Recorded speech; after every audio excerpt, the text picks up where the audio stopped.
Cerebral palsy is a neurological disorder. This means that it's caused by damage to the brain or the spinal cord, frequently at birth in my case, but it can also be caused by accident.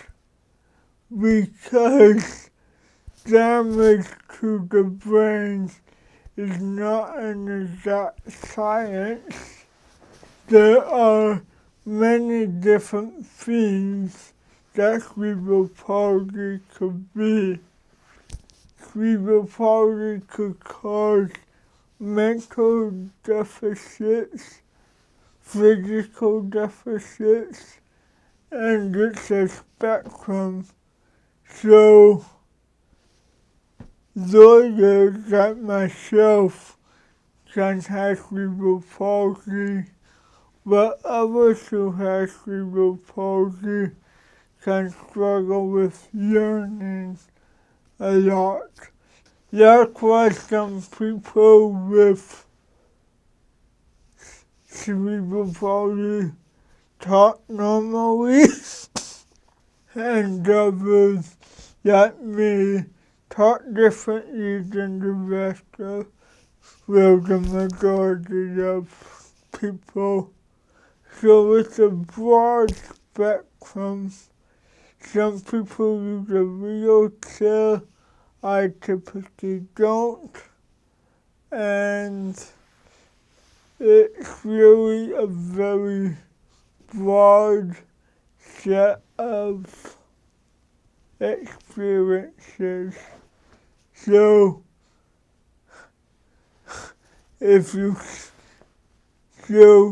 when you meet someone who has cerebral palsy, getting to know them can be helpful before you decide whether to adjust how you treat them because of that.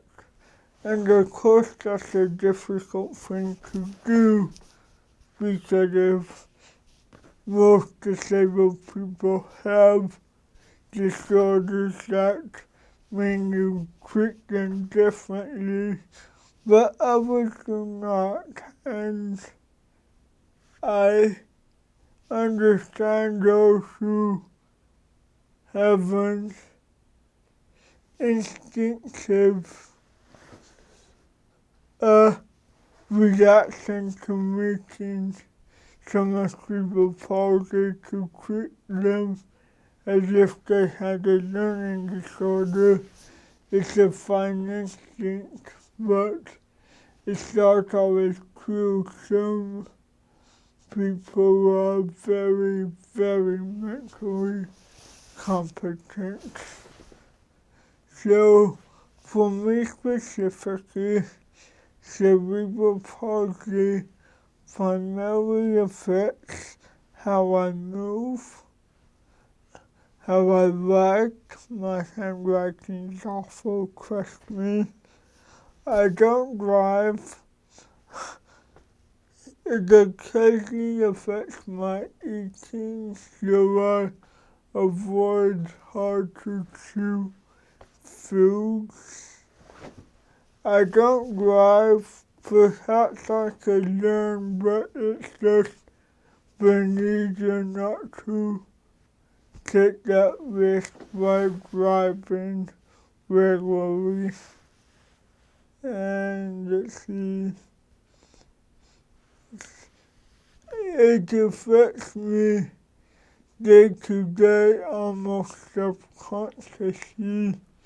I mean, when you've lived with something for 20, 25, 30 years, you don't notice it as darkly as if you meet someone for the first time. When I talk, I don't hear the cerebral palsy, when my wife listens to me, she doesn't hear it. It's a lot of irony there, I think, because I have to adjust for it to make sure other people understand me as easily as possible, yet I don't think much about it.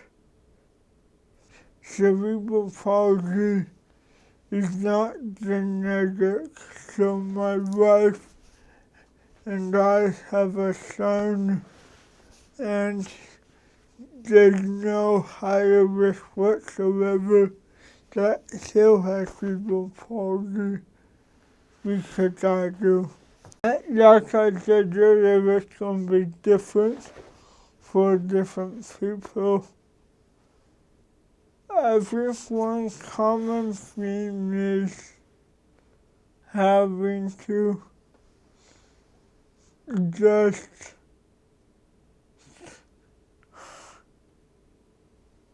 and just adjust for whatever the difference may be.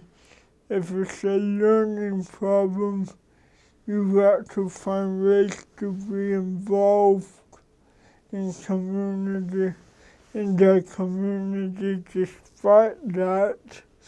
If it's a mobility problem, you have to get rides or other support. I walk everywhere, but rides are still appreciated. And I remember one summer I lived near a friend, a big guy, who would give me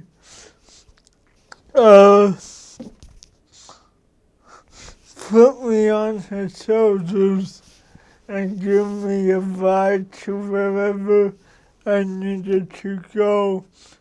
And it was such a different experience because, like I said, I'm pretty mobile, I walk everywhere, but when I'm on his shoulders and don't have to get my legs in gear, it's like, oh, I can think about whatever I want without my body draining energy. Fine. So that was nice. Sadly, he doesn't live as close to me, so I don't get rides from him anymore. But it's, I guess the baseline, what is normal, is different from me or anyone with cerebral palsy than it is for other people. So when you think about how to help them, in some cases they may not think to ask at first because they don't know what they're missing out on by not being normal. And I'm using those terms very loosely. I view cerebral palsy as something that has made me a different person than if I had been born with the same genes but without cerebral palsy.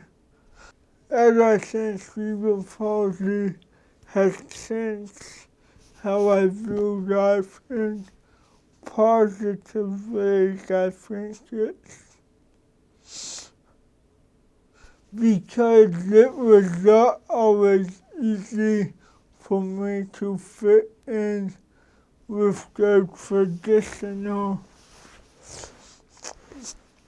crowds. It's given me the opportunity to make friends I wouldn't have, and this is speaking very generally.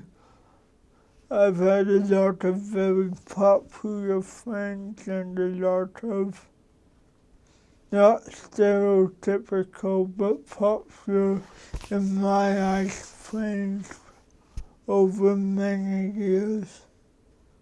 And one thing that worked for me and my family with my cerebral palsy is I rarely, if ever, say I can't do something. True, I have limitations, I've got stuff I've chosen not to do. I've never been on too long a hike. But trying new things is really important. Another thing that we're back to trying new things. I've been able to bike, to play racquetball. I got to mean surf. I've learned to be a lawyer, to do a lot of things.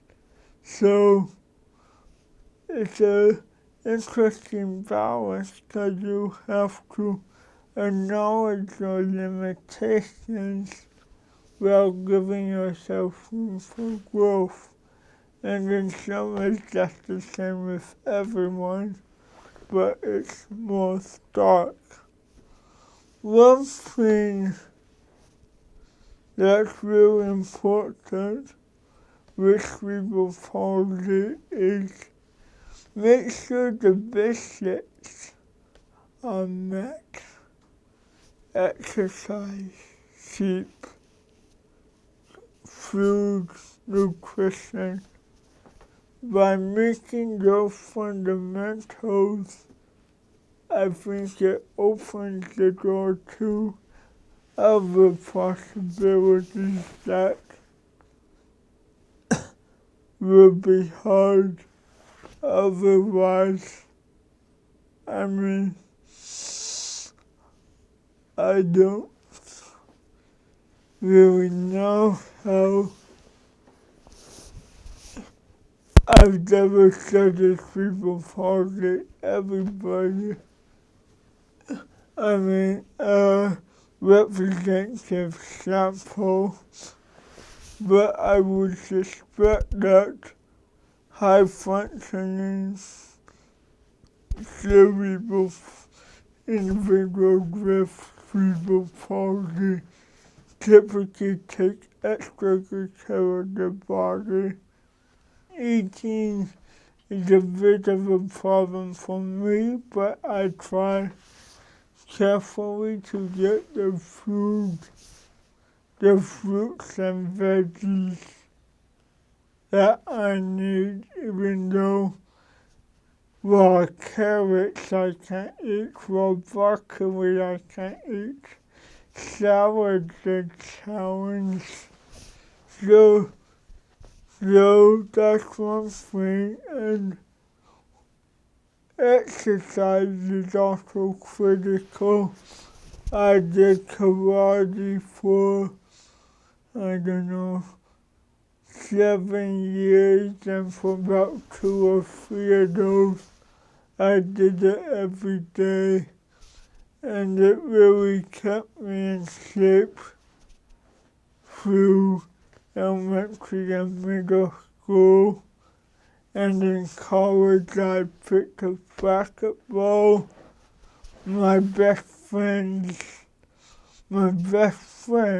is big into exercise, so we still work out even though we're both very young. So I guess my wife, my best friend, he's number 2. And just focusing on when you have cerebral palsy or really any disability, I think the basics are even more important for you.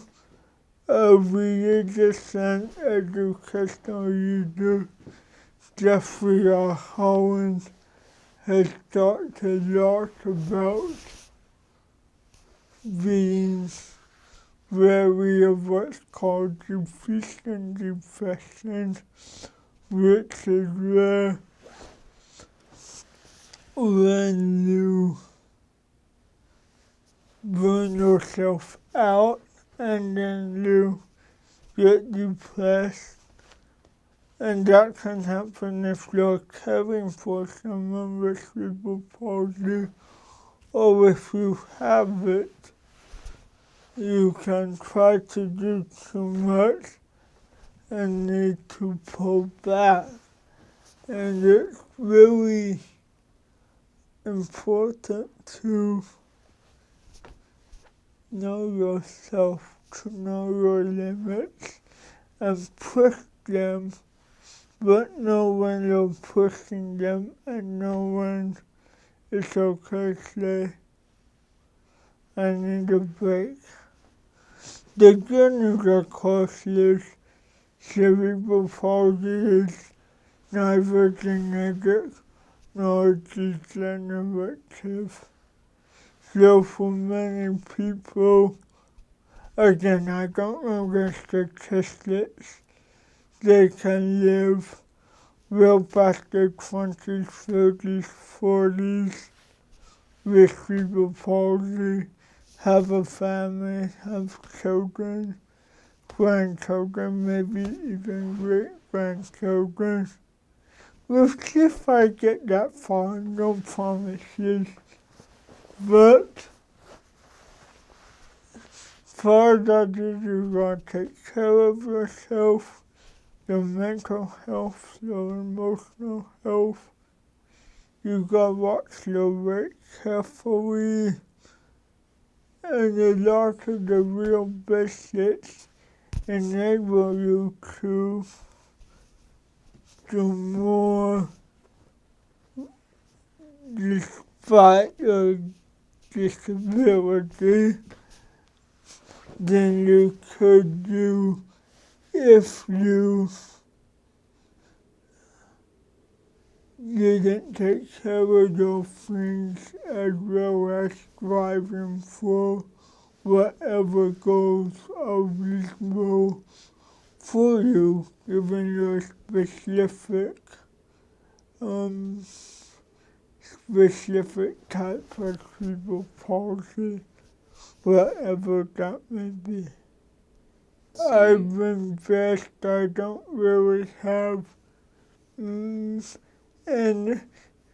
there are faint memories, but that's it. I have basically no history of bullying, which is great for me, but for the purposes of the interview, not very helpful to those who may be struggling from the horrible problems that bullying can bring.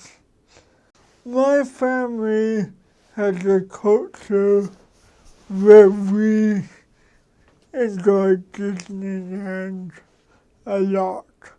I know many people with disabilities have that same enjoyment, but for my family, I believe it's something that could well have happened.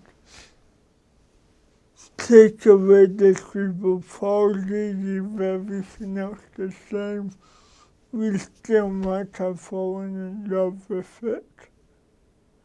So, one time I was at Disneyland, and as I mentioned, I'm a lawyer, so my mental capacities are sharp. and and I've been to Disneyland many times. I know the park set out by heart. I'm a Disney guy. So, one day,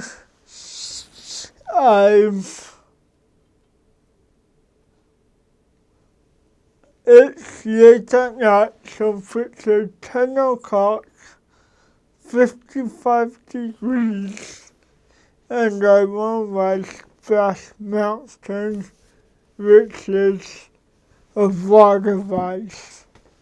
So, I don't remember why, but for some reason I asked the park employee how long the wait was going to be or something to do with how fast I could get on. So her first response, well, if you do that, it's going to be very cold and very wet. And here's me. Yes, I know exactly what I'm asking. I've done it before with my family that late at night, that cold. I know what I'm asking. Just tell me what I need to know to get on the ride. And that funny stories and example of cultural differences, because say I didn't have cerebral palsy, I walked up to her and said, hey, how long is the break? She would have responded, oh, it's 20 minutes, go right ahead. And I don't fault her for that. I mean, people with lower mental capacity might have really needed that advice, but a big part of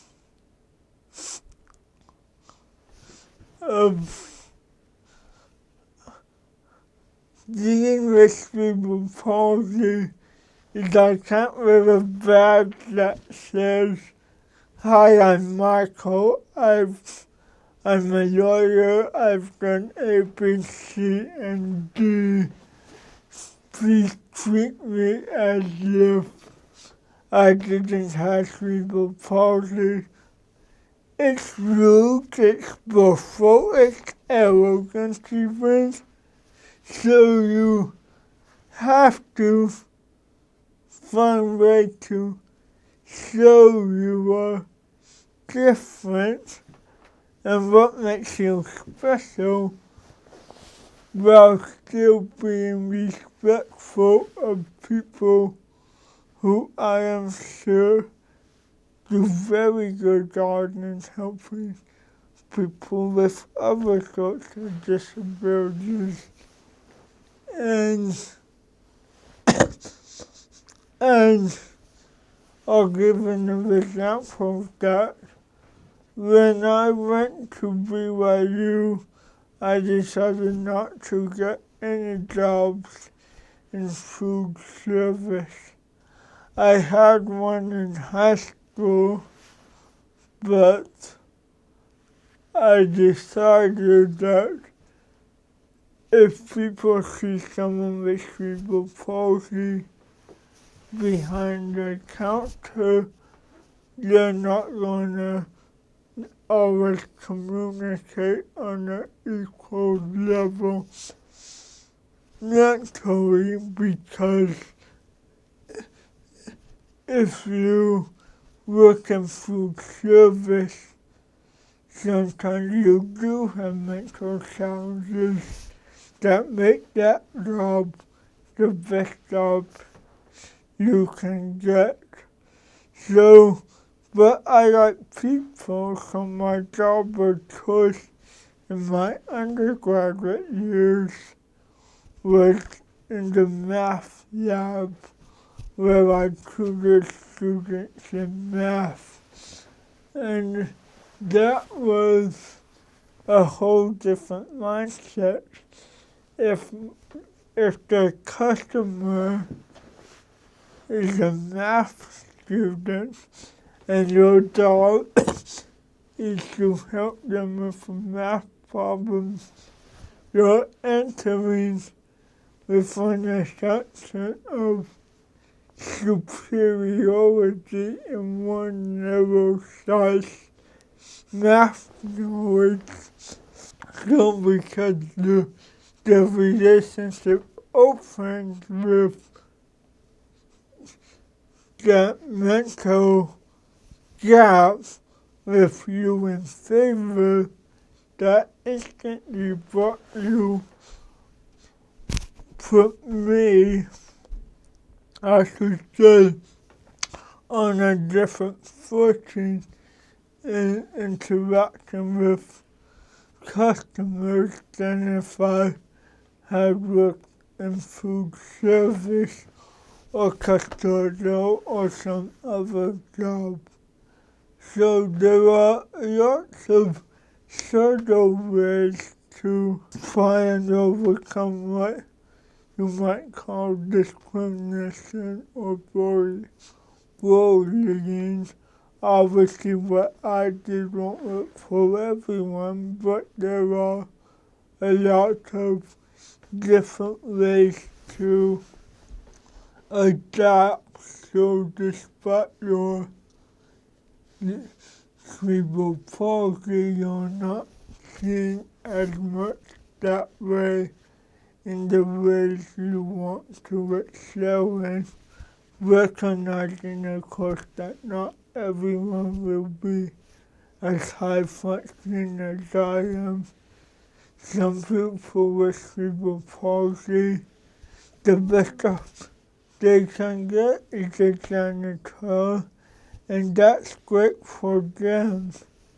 You just need to do whatever it is to get yourself treated the way that's right for you, or if you're a caregiver, help others treat the one you care for in the best way for that person.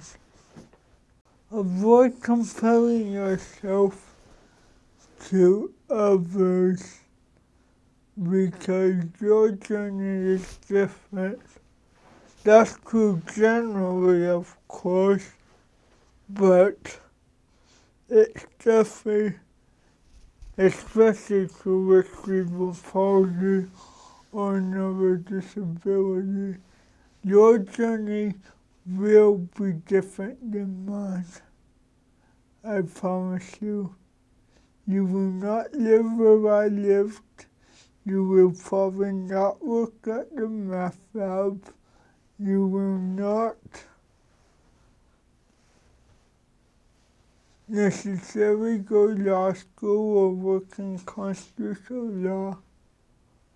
So, as you try to find your dream, don't fall into a trap of letting what other people are doing.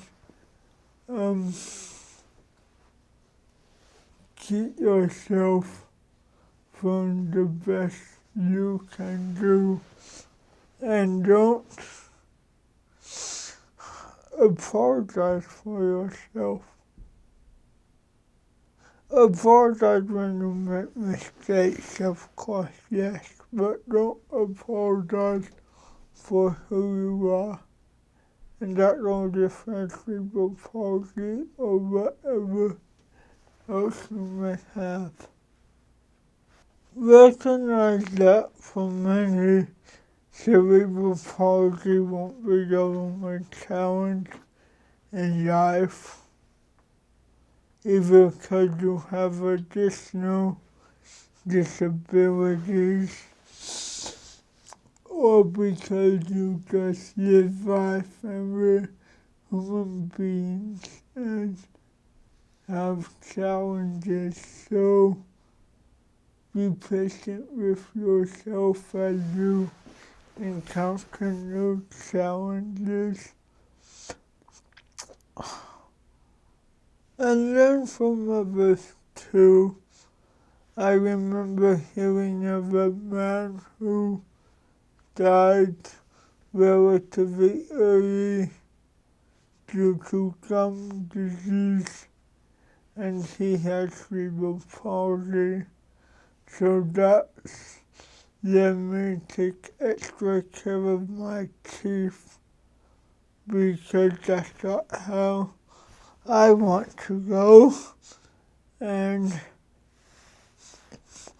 maybe his cerebral palsy was different than mine, and he had different issues than I did, but learning from others can be helpful even as you chart your own course.